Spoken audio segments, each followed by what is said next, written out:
Fire away. Camera speeds whenever you're ready. All right, can you start by telling me who you are and how you fit into this story?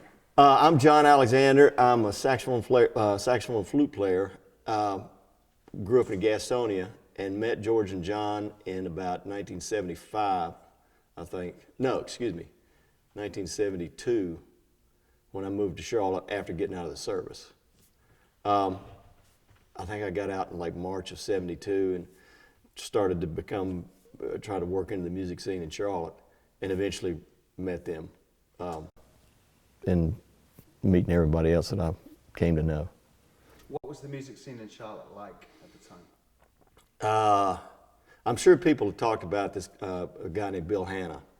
He's been a fixture in this town for years and years and years, and at the time he was doing a gig out off of South Tryon at some motel. I can't remember the name of it, but he had a really good group, and this wonderful saxophone player named Don McClure, who you've probably heard people talk about, Don Cannonball McClure, who did some stuff with George and John along the way as well.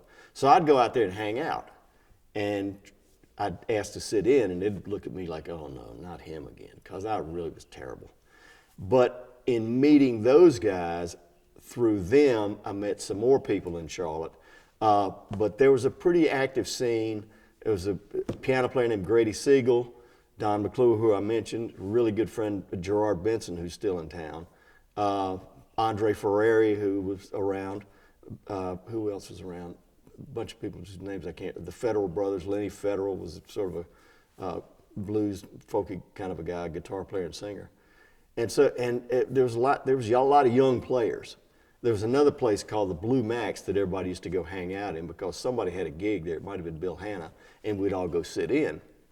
So we're all trying to learn the same type of jazz tunes that guys were learning at the time. And we're all exchanging and taking notes and hearing each other and playing up, trying to absorb what the other guy's doing. And it's a real growth experience to hear other players play when you're trying to get your stuff together, and guys that are better than you. And of course, there was a bunch of people who were better than me at the time because I'd just come out of the service and didn't know anything. But it was really a cool scene to be involved in because there was a lot of good guys around. And for the most part, everybody got along, which is, I've lived in other places, and that's not the case sometimes in other places. Here, we were all got to be good friends. It was very cool. So you would just show up with your instrument and then wait to join it. Every once in a while, there would be something that paid some money, which was fun. But just to have something to do, I enrolled in UNCC in the teaching program so I could get the teaching certificate so I could teach school. So I did that for a couple of years. And in the meantime, eventually moved over here to Charlotte, lived with some other musicians, and tried to make the scene, and whoever was doing what, either sit in or maybe get a gig, get paid some money or whatever. And about the same time, the Double Door Inn opened up. I think it opened up in, was it 73 maybe?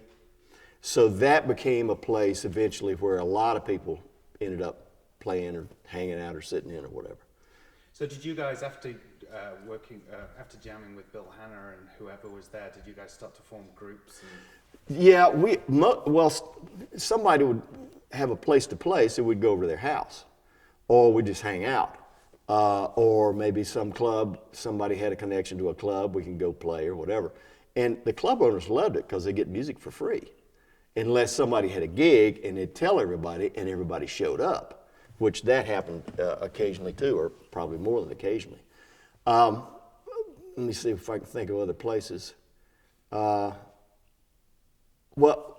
thing that really was cool is the white guys and the black guys all hung out and played together and, showed up to the same clubs together, which coming out of the service, I was playing with integrated groups, both officially in the Army and in the clubs in the Army. So seeing this happen here was I really thought was pretty cool.